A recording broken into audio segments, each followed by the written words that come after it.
On this episode of Saints Happy Hour podcast, we do another mock draft. This mock draft, we're doing two things. We're getting the Saints a receiver. We're getting them a tight end. You might not think they need them, but they might. Thomas, hit that intro. Welcome to the award-winning Saints Happy Hour podcast. Seriously, this podcast has won awards. American standards are dropping every day. The show features Ralph, the best host in the world, who can barely pronounce his own name, much less anyone else's. Marcus Marquez Callaway. Dave is that dude who loves taking bathroom breaks. He's mad about almost anything, so make sure to lower your volume when he speaks. Put that freaking clown meme back up that I made. Jesus Christ. Andrew has sources, watches tapes, and knows football. He rarely shows up on time and wants to commit crimes to help the Saints win. Sean Payton would have done illegal things. Don't tell me I'm wrong, because you know it's true. Oh, and there's also Kevin, who is great at doing mock drafts, but struggles to actually watch Saints games or have a functioning relationship. Budrich wants to know how the doctor's doing. That ended.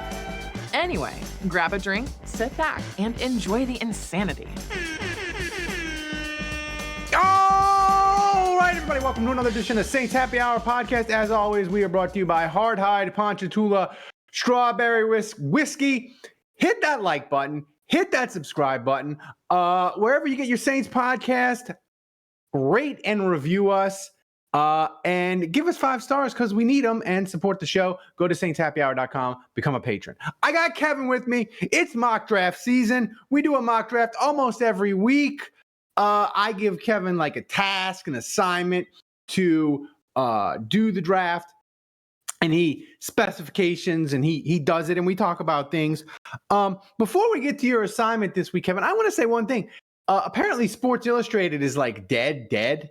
And like it's gone away forever. And I have to say, like a little piece of my childhood died, not just because of the swimsuit issue, because if you're a person of a certain age, like you just couldn't get nude women and boobs on the internet, easy access. Like you had to like work for it. So that makes me sad. But another thing is like Sports Illustrated, when I was a kid, like it was a huge deal. And it was like my real introduction to like sports writing and other sports that I love because you got it and you read it and you're like, oh, they had a feature and I don't know what it is, but I'll read it. Like, so I'm a little bit sad, but anyway, I was a big Sports Illustrated guy. Were you not a big Sports Illustrated guy? I didn't read it too much until like maybe I was in college. Yeah. I mean, like I knew what it was because there were always commercials for it. Like, my dad, like the Sports Illustrated football phone and everything like that. I remember this commercials. Yeah, they used to run kids. They used to run 9,000 late night ads, right? To subscribe to Sports Illustrated. And my father was a notorious late night TV watcher. And one day when I was like 12 or 13, he's like, I got a surprise. Oh, no, I was younger than that. Because it was like it was like 1987, I think. Like he was like, I got a surprise for you. Like, and it's coming. And it's like, it's Sports Illustrated. We got you Sports Illustrated. I got you a year subscription. And I was like, oh my God, this is amazing. And I got the subscription and I got the football phone. Like, it was amazing. So anyway. Well, let this be a lesson. Do not let venture capitalists buy your shit. Scourge on humanity. Product, they care about the bottom line. Venture capitalists are a scourge. They're a scourge, and they create nothing and they destroy lots of things. We just turned into a politics podcast. Back to the draft. So this week, I said to Kevin, look, you get 4 rounds. Yeah, he limited me. After last week, I did 7. He was like, no. We can't do 7. No. Kevin, you're doing 3, and I talked him up to 4. So I said 4 rounds and 1 trade that you can do because I always like trades. And people got on me on Twitter. They're like, well, the Saints aren't going to trade. Mickey Loomis even said it in the press conference. They're going to keep doing what they're doing. And I'm like, listen, we do the trades. Keep chopping wood. We do the trades, even though Mickey Loomis he has never done it, and he's probably never going to trade down. We do the trade downs for 2 reasons. One, it makes the mock draft doing it more fun. And we want to have fun on this podcast. But 2, the thing that I believe the trading down does when I have Kevin here is Kevin is the one who does all the research on these players. He's the one that knows their data and their measurables and looks at all these mocks and knows when they're dropping, when they're raising. And the only way to discuss more players is to have more picks. If we do the draft like the Saints are probably going to do it and just pick 4 guys, we don't get to talk about as many guys because y'all don't want to listen to me and Kevin go through 900 players and then pick one. So this is a more interesting, fun way to talk about a variety of players. Plus, I choose to have hope. You got to have hope. In the face of all evidence to the contrary, right. I choose to have hope. That's right. That this is the year. This is the year. It's like the ending of The Great Gatsby. One fine morning, I'm going to wake up and the Saints are going to trade down. Yeah. And we'll beat on boats against the current. Okay, I'm chasing the green light. That's right. If I can talk myself into the Saints figuring out their running game and DA being a better head coach and the Saints getting a good offensive coordinator, where I have no real evidence that that's going to happen. If I can believe in that, Kevin can believe that they will trade down. Thomas told me. Bullshit. I know. Thomas told me before I didn't do it. Kevin's having, I believe, the problem that I had. He's joining the club. I believe he's having the problem that I had for years, where something's wrong with his Yeti mic wire, and we may need to get him no touching of the wire. We may need to get Kevin a new mic wire. So his audio is a little off, but it's fine. Like I've heard people on podcasts, famous podcasts, where they have guests, and you can clearly tell the guest has no microphone or they're on a speakerphone in their kitchen chopping broccoli or whatever. So his audio is fine. But Kevin, this draft, I gave you this task because I really believe it. The Saints, wide receiver and tight end are kind of sneaky needs because you look at the Saints wide receivers, we think Michael Thomas is going to be gone, right? Right. So you have Chris Olave, A.T. Perry under contract, and that's it. Now, granted, Rashid Shaheed is exclusive rights free agent, so he'll be back. But Lynn Bowden, like, you don't got nothing. Like, you got 3 guys. That's it. You need 5, 6 receivers, right? The fact that you proudly were like, Lynn Bowden. Yeah, Lynn Bowden. Yeah, they got Lynn Bowden. That's right. Hall of Fame, future Hall of Famer. Fred Ballard. Lynn Bowden doesn't even by the way, his Instagram and pictures from the hospital. He just had surgery on his foot. Just got tighter. Lynn Bowden. That's right. So I'm just saying, like receiver is a need and tight end. Listen, Foster Moreau is a good depth blocking guy. Juwan Johnson was good, but he was injured all year, and he has had one nice season. He had one nice month this year. Taysom is kind of quasi tight end, but he's in his mid-30s now. So Swiss Army knife, and look, he went through the whole season I don't recall any serious injury issue. He had a couple. He had a foot issue. He missed a week, and they really missed a week. But what the worry coming in was oh my God, we have to limit his touches. That's right. All this other kind of stuff because we were worried he might miss if something happened, he would miss multiple games. And so he missed one game. Yeah. But still, you're right. Year older. Yeah. And. So we're assuming Jimmy Graham is gone. That's right. We don't know what Foster Moreau is going to do.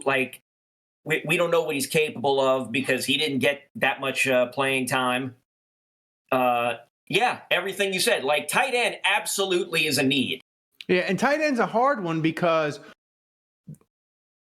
usually tight ends, it takes them a year.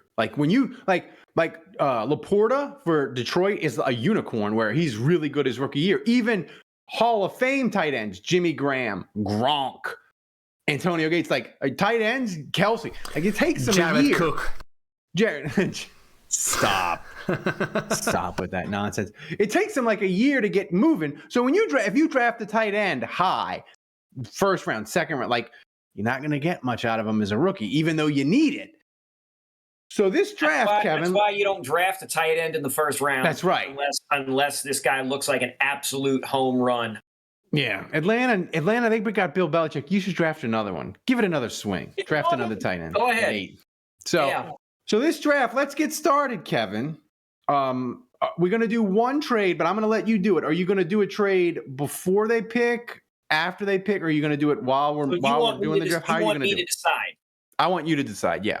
All right, we are going to do the trade in draft. Okay. So because I've done so many of these mocks where my inclination is to look at one of 3 teams before the draft to try and trade. And one of them is the Cardinals, and we already did that the last time. Yeah, that's right. And so I don't want these mocks to just be, oh, Kevin just keeps trading with the Cardinals before the draft. Mm-hmm. So I'm going to choose. I'm going to wait and see what the computer gives me. That's Tomas, you want to hit start draft? I did. Oh, right now? No, you didn't. Yeah. Okay. Yeah. Hit start draft. There you go. All right. So All right. we've come to pick 14. Holy shit! I have never seen that many trade offers. Hang on, I got to blow that up. I have never seen that many trade offers before. 26. 20. I've never seen that. Wow. Never. What the hell? Wow. Wow. I think at most, I think I've seen like 8. This is like Mickey Loom. This is like God, like trying to make Mickey Loomis trade down. So let's hang on. Wait, scroll back up a little on the player side. Yeah, there we go. Yeah, Jaden Daniels went top 6. Okay. Yeah. So I just like to see where he's going because So all what's- these fools Yeah. that seem to think A, Jaden Daniels is going to fall, or B, that the Saints should absolutely try and trade up to get him. It's like any of y'all still floating around out there, keep on floating. Y'all are Jay, just listen. untethered from reality. Listen, I'll die on this hill, and if I'm proven wrong, I'm proven wrong. Quarterbacks are going 1, 2, 3 in this draft. It doesn't mean that New England at the 3rd pick will take Jaden Daniels, but I 100% believe that even if New England decides they're not taking Jaden Daniels, they're trading with the Giants or Atlanta or somebody that wants a quarterback. I truly believe that. So, like, your point of, like, the Saints to get from 14 to 3, this is the cost. It's going to cost you number 14, your 2025 first, Chris Olave, and probably a 2nd-round pick. Like, that's what it's going to cost, and that's ridiculous. And they're not doing that. I don't think the Saints are doing that for a quarterback. I don't think they're doing that for a quarterback. No. But here's the thing. What's at 14? What do we got? Because we said we want a receiver or a tight end. What do we got at 14? Tomas, click the draft a player button. Yep. Next to there. Thank you. So we've got at tackle, we got the guy from Oregon State. We got J.C. Latham from Alabama. Oh, you don't have to pull any of those guys up yet. What do you and got? We got at wide Amaris Mims in terms of tackles. Like, we got some Kool-Aid. pretty good edge rushers. We got a Brian Thomas, the wideout. Yeah. Like, I know you said the target is wideout and tight end. Yeah. I don't think we get I don't think we're taking a wide receiver here with this first pick, even though I am going to trade down. Okay. So, Tomas, do me a favor, hit that trade button again. And so let's just go through what's after Seattle. Like, if you click Seattle, you'll see a pop-up window of all the other teams that are offering trades. Oh, you can see that on the screen. Damn. I don't think we can fix that. Jacksonville, Cincinnati, like basically everyone, man. I mean, I would say for if except for pick number 30. I would say for the Saints, if we're trying to be moderate realistic, it would have to be something ridiculously good for Loomis to do it. Like, I would say, Kevin, if we're trying to be realistic, it's got to be the Saints like get a 2nd-round pick. So wait, so the Bengals. Yeah. What's in the? And the thing is with the trades is I really think And I said it to people on Twitter that were yelling at me, but I really believe it. And we're going to do a trade. I'm letting Kevin do a trade down here. And as we get closer to the draft, we'll do more realistic ones, and maybe we won't do any more trade downs. We'll do a trade up. I really think this year, Kevin, is maybe the worst odds for Mickey Loomis trading down that we've ever had. Because I believe the Saints are going to be so desperate to get an offensive tackle, they're going to do ridiculous things to get them, either at 14 or they're going to move off that Denver pick to move back in or higher to get an offensive tackle. And that's why I just think trade down is very unlikely. But what trade are you going to do? Okay. Tomas, you see. Yeah. You know, Okay. and what do you got? We're gonna take a shot here. Move to Jacksonville, please, or pick Jacksonville. Click 17, 48, 79, and 116. Wow. Now move over to the Saints. Hit 14. Hit 45. That has a 92% chance of being accepted. Yeah. Offer that. That's all right. They wow. took it. See they Resume. see. So I moved back 3 spots on the first 2 picks in the draft, but I ended up gaining 2 picks later. And the Saints, listen, the Saints, I know, like they don't have a 3rd and a 4th round pick, and they need. We've said it over and over again. And of all the Mickey Loomis nonsense at his press conference, the gum chewing like he was Burt Reynolds on Celebrity Jeopardy with the giant orange hat, which was annoying. Can I resume the draft? By the way. Yes. Yeah. Resume the draft. draft. The other thing that he did where he compared he compared DA to Chuck Noll, Bill Walsh, other coaches that had Hall of Fame coaches that had struggled their first couple years. That was annoying. The most annoying thing of it all is to me, and the most important thing he said is he's like, well, age is just a number. I don't necessarily think our roster's that old. And B, we're not stopping, or we're not doing a different way in the draft. And I was like, oh my God, he's not acknowledging that the roster is old and they're still going to do their trade up madness. Like they're not like that to me of everything in that press conference that annoyed people. That was the most important, that the Saints were like, we're not changing our ways. And they desperately I don't know. need to. I think Dave might argue with something else that was pretty annoying about that. We'll get to that on Tuesday. So Tomas, I want you to do me a favor. Let's go ahead and draft.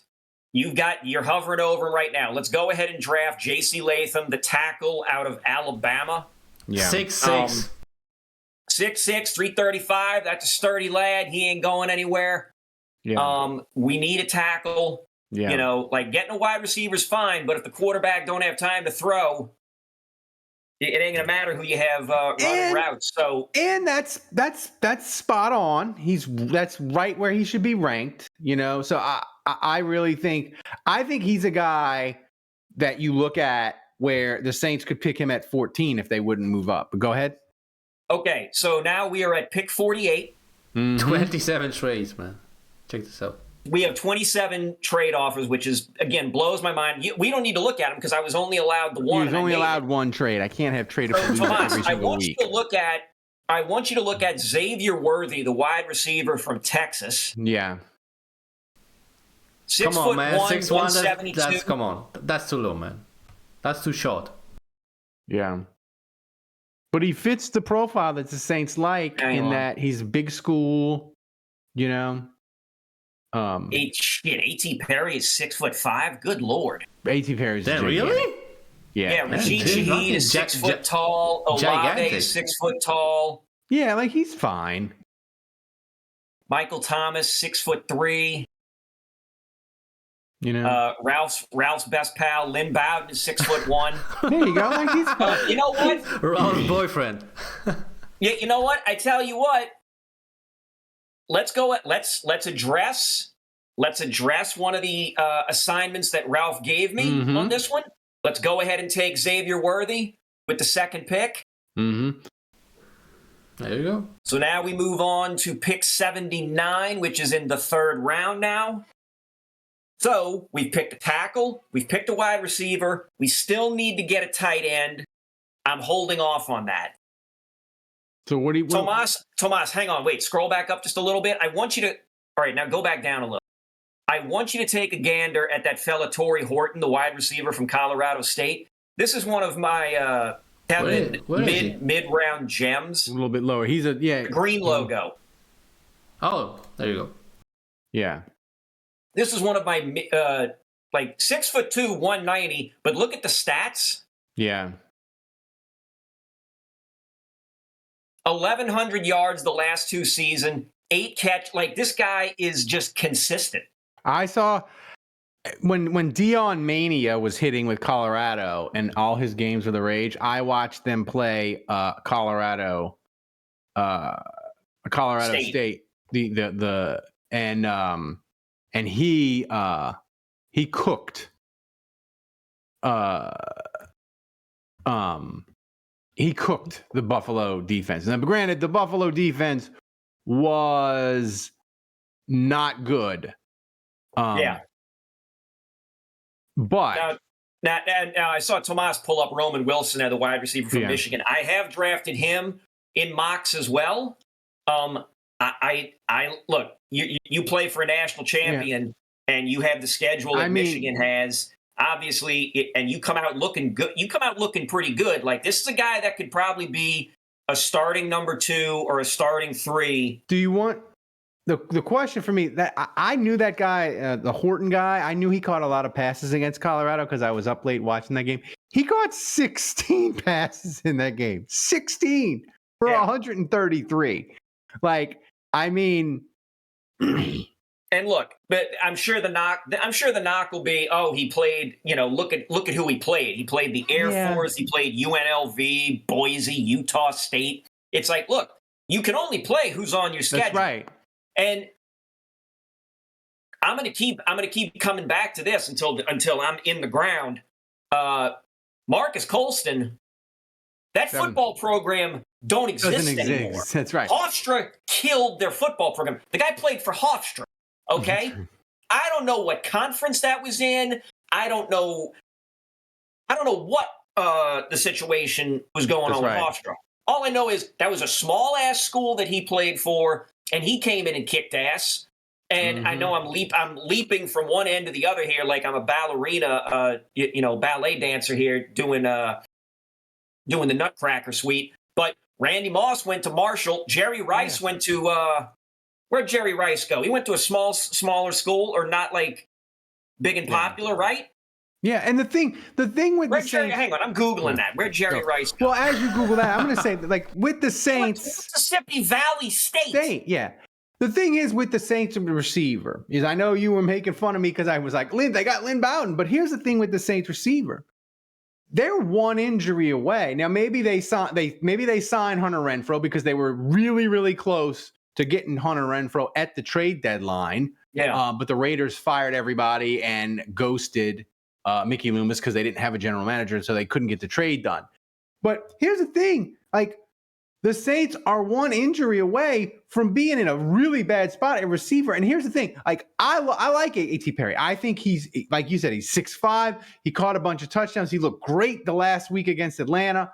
But, Kevin, you know this. Like, rookies, it's not always a smooth upward trajectory from, oh, he did X rookie year. He caught 17, 20 passes, so he's going to make the leap in the second year. It's not always that smooth, right? So the thing is with the Saints, you're in a situation where Olave gets nicked up, maybe A.T. Perry is struggling, and then, oh my God, all you have is Shaheed, Lynn Bowden, and maybe Hunter Renfrow at receiver. That's not great. It's not great. So I feel like Horton is my guy. Not recency bias, but gambling bias. I watched him catch 16 passes. I'm not going to take I'm not going to take 2 wide receivers back to back. I just wanted to like talk about Torrey Horton for a split second there. Yeah. Tomas, scroll back up. Let me look at Dwayne Carter from Duke. Dwayne, I'm sure it's pronounced Dwayne. First look, 6'3", 305. Yeah, it's pretty good. You know what's another thing that becomes hard is as the Saints, Kevin, as they sort of, we're doing this mock draft, and I think we can sort of get a clearer picture of DA. He fired Pete, and they're going to do offensive coordinator. He's looking at McVay. Right. He's looking at McVay disciples, right? He's interviewing Zach Robinson, the Rams quarterback coach. He's looking at the Seattle Shane Waldron, the Seattle wide receiver, the Seattle offensive coordinator. He's looking at Pitcher, the Cincinnati quarterback coach. That all McVay. So that becomes an issue of once we sort of get a feeling of, hey, this is the offensive coordinator they've got. Then we can really sort of dive in and say, hey, this is what the McVay offense does. I will say this. Cincinnati, if the Saints would hire Pitcher, who I think that's a long shot because Cincinnati actually paid him a ton to get him to stay. And my thing is, their offensive coordinator might be the coach in Tennessee, so Pitcher can either be elevated to the offensive coordinator at Cincinnati or follow that guy to Tennessee. That may be a better path. He may look at it and say, hey, that's a better path to being a head coach because I got Joe Burrow as my quarterback. That's a better path for me to be a head coach than going into the Saints and calling plays. But he may be like a guy that says like, hey, I want to call plays. I need to call plays. I'm going to go with the Saints and I'm going to cook with this offense. So maybe he's a guy. The one thing I'll say is Cincinnati started doing a lot of interesting things when Joe Burrow got hurt. And a tight end here could be very interesting because the Saints may look at it and say like, hey, we got to go 2 tight ends. We need a guy who maybe we can eventually get him to be a receiving tight end, but we need like a big, monstrous tight end that's going to be like the extra tackle. And we want to run 2 tight ends and run a bunch. You got to. Don't worry. The tight end is coming because we got into the fourth. We're going to get into the 4th round. Okay. Trey Benson, Tomas, you do not need to click on him. I'm just going to say Trey Benson looks really good. If I knew that the Saints were going to trade Alvin Kamara or something, Trey Benson would be somebody that I would look at to bring in. Well, you need to. The thing is, though, a halfback in the 3rd round is. The thing is, though, you need running backs. They like even if you have Kamara, even if you have Kendra Miller, even if you have Jamal Williams, who everybody loves him so much they got him the touchdown at the end. Even with those 3 guys, like you could still bring in a halfback. I don't think it's a lock at all that Jamal Williams is on the roster in 2024. I think if all 3 guys, if you have a feeling that you're going to keep all 3 guys. You can't go drafting a halfback right now is not something that I would do. So, Tomas, let's go ahead and take Dwayne Carter, the defensive interior from Duke. So we've picked a tackle, we've picked a wide receiver, we've picked defensive interior, and now we come to the first of quite a few tight ends. That's right. In the draft that I'm big on. So we got Cade Stover. Cade Stover from Ohio State. He's 6'4", weighs 250. Before you get to tight end, I want to say, go back and pull up the Duke guy that we just picked, Thomas, because I want to make this point. Now, listen, I know people. Okay, so Tomas, go over to the player selection there, or the draft. Like to your left. Yeah. No. Don't click that. The chart. No. Below that, where it's everybody's numbered. Yeah, that. Yeah. Move that up. Oh, that's what you mean. Yeah. So when we get back to the Saints, there we go. Click Dwayne Carter there. Yeah. So the reason why I just want to make this note on Dwayne Carter is, listen, I know JJ Watt is screaming at the PFF people about their grades, and look, I'm not gonna defend and say PFF is gospel because I think a lot of their grades are whack. They don't tell you who's doing the grading, so you don't know. But the one thing they had is Malcolm Roach they had him graded as the best run defender in the NFL for the Saints. I know he got hurt, and he's a free agent. And the thing is, this suddenly, if he leaves and goes somewhere else, which he might, because teams could be like, hey, we want to run, like the Cowboys are terrible interior run defense. I can see the Cowboys being like, hey, Malcolm Roach, come here. We need your help. We need a sturdy veteran interior guy to defend the run. If he would leave, suddenly, Kevin, the interior becomes a great need, right? Even though you have Brissy, Saunders, you have those two guys. Like, you still need another guy. So I think that's a really good, interesting pick for them. And we always like drafting the Duke guys because we feel like it makes the team smarter. Thank you. It's almost click. Okay, yeah, let's get back to our regularly scheduled programming here. That's right. So we're up to pick 116. I do like Cade Stover, but keep going down. Yeah. Here's the thing. We're going to have, by the time pick 136, we are looking at A.J. Barner, 6'6", 250. See, It's the like reason he played 15 games, but only had the one touchdown. Then you look at, there's a couple more guys. The guy I like is this fella from Penn, Theo Johnson, 6'6", 264. That's a guy that could be a blocker. Yeah. 45 targets, or 45 targets, 34 catches, 7 touchdowns. That's perfect for like a number 2 tight end, like a legitimate number 2 tight end. I guess the thing, go back to the Michigan guy. The thing is, the thing with the Michigan tight end is, playing for Jim Harbaugh, your boy A.J. Barner knows how to block, right? Right.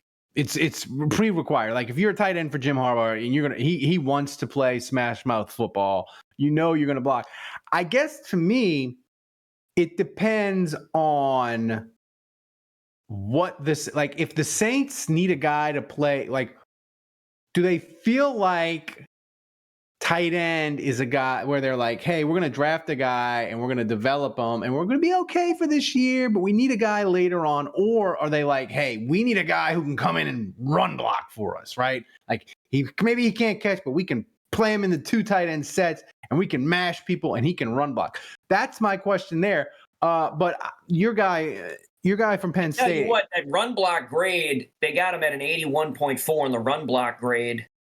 But, and again, it's all like, it's all hocus pocus. It's not, they give it a number, and because they give it a number, people associate it with like math and hard statistics. It's not. It could just be, it'd be the same as like a B-. Like it's total opinion, but go ahead. Right. Okay, so click off of him. And go down to Theo Johnson. Hang on, he's back up a little bit. There he is. Yeah. And then click on. And then his run block grade is a 55.9. So he's more of a catching tight end. All right, click off of him. All right, do me one more favor. Scroll up. So we're looking at. See, we're at pick 116.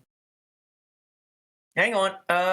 Go down just a scotch. There's an Alabama edge defender, Justin Eboigbe. Yeah. I hope that's how he's Ralph loves him. That's a nightmare. Nightmare fuel for me. Take a look at the click the first look so I can see how big this fella is. 6'5". The Tinder measurement. 6'5", 292. Woo. Red shirt senior. I mean, see. Listen, so here's the thing. Oh, Ralph's pants just got tighter. We're gonna take this guy with this pick because we do need an edge. We do need an edge defender. We don't know what Cam Jordan's gonna do. Like, we think he's probably gonna be back, but he's 100% gonna be back. But is he gonna be any good? He's a year older. Right. We don't know what's gonna happen. Maybe he retires after next season. Maybe the team, I don't know, cuts him loose. I'm just I'm bullshitting here. I'm just talking. That's right. But we're gonna need an edge defender. So let's grab him. Okay. And now, with the final pick in this mock, which comes in the 4th round, we still have AJ Barner available, Theo Johnson available. Scroll down a tad more. There should be another tight end. There he is, Dallin Holker. Click him. I just want to see what he looks like. All right, and again, so this is more of a pass catching tight end. Because his run block grade's a little bit low. His receiving grade is higher than that. See, I like this pick. I like Holker because then we can make jokes that all the Saints did was hang out in Fort Collins during draft season because they drafted 2. In this mock draft, we've drafted 2 Colorado State Rams. We didn't grab. No, we spent time talking about the other guy. We didn't draft him. We didn't draft him. Sorry. My fault. Okay, that's fine. Scroll back up. So let's go ahead and let's grab the Michigan guy. That's right. See, AJ Barner, because he is more, Ralph. Yeah. He's more of a run block guy right. than a pass catching guy. So let's go on ahead and get him. Maybe we develop him into a catcher, but we got him as the run block guy. I just feel like with the Saints, I feel like DA in his search for offensive coordinator, he's clearly, I want the McVay tree, and secondary, the second thing is I want to run the ball better. And I just think the Saints are going to do things this offseason to try to run the ball better. That means improving offensive tackle, which we did, and getting a tight end. Of course, we saw the tight end. We saw the tight end issue. We added tight end. We added a receiver. As we wrap this up, Kevin, as you look at this draft, it's okay. I like this. I like this draft pretty good. EFF graded it an A-. An A-. Is there anything in this draft where you were like, man? There was a hard decision for you. The picking the edge defender, I briefly considered going with a running back there. Yeah. But I decided let's go with the edge defender. And like you had alluded to before, if an offensive coordinator comes in and seems to have like we don't know what their philosophy is going to be, if they're really going to be pushing for a running back, yeah, how that might shake out. Like, again, all these drafts are being done with we're just taking it as we the picture will get see clearer it on that day. That's it's right. like this is merely a picture of this particular moment with what we know and what we think and all that other kind of stuff. And the things can change in the future. And the thing with the Saints, Kevin, as we end here, the thing that, and we said in the last mock draft, I think, and I'll say it again, the thing that's different in this draft is definitely different from like 2019, 2020, and even 2021 is those rosters felt really complete. And, but not 2021 because you didn't have a quarterback. But overall, those rosters felt really complete. So when the Saints, when we went into these drafts, even when you were wanting them to trade down and do that thing, they only had a couple of real glaring needs, right? Now, they have so many needs. These decisions become much more difficult. Whereas when you go into draft and you're like, I need this or I need this, then the decisions become easier. Where now it's like, you need 2 tackles. You need a receiver. You need an edge guy. You need a linebacker because you start. Yeah, that's right. You need a linebacker because your linebackers are kind of old. Your safeties are kind of old. You might need so you're talking 5, 6, 7 needs, whereas before you had 2, 3, sometimes only 1 or 2. Like in 2018, the reason they traded for Davenport is they're like, we need an edge guy. We're trying to win the Super Bowl. Get us the guy who we think is the best edge guy available in the draft. It didn't work out, but that was a clear defensible strategy. Now it becomes really difficult because you picked a tackle in the first round. Well, you needed B, and C for needs. So it becomes really difficult. Well, I looked at it like, okay, so you That's told right. me it has to be a wide receiver. You know, the assignment today was get a wide receiver and a tight end. And despite you telling me that, what was my That's first right. pick? A tackle. Because it's like it's Tom Hanks in Saving Private Ryan, where right before Giovanni Ribisi bites the dust, they find the little outpost, the crow's nest of the Germans there, and everybody's looking at Tom Hanks like, why are we going to attack these guys? I thought our mission was to go find this Private Ryan guy. Tom Hanks looks up at him and goes, our mission is to win the war. That's right. So That's the right. mission here is we have to get a tackle immediately. That's right.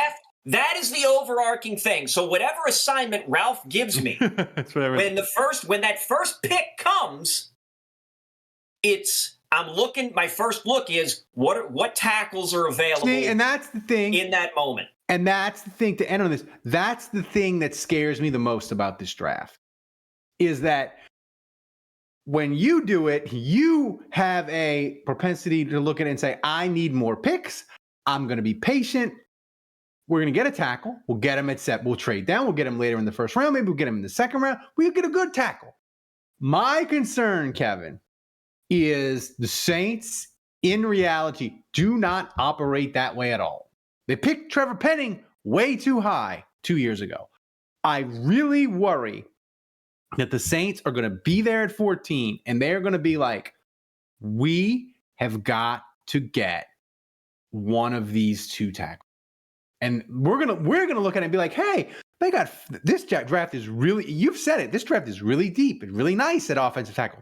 They could get a guy later. They can be patient. I just worry that that's not how the Saints are going to be. And I fear that they're going to do something reckless. And I just like, I'm not even, I know you hope for a trade up and we all hope for a trade down. I'm just praying, don't trade up. Just stay at 14 and whatever happens, happens. Just don't move up because you ain't got the picks unless Kai Harley goes to Carolina. Then they get 2/3.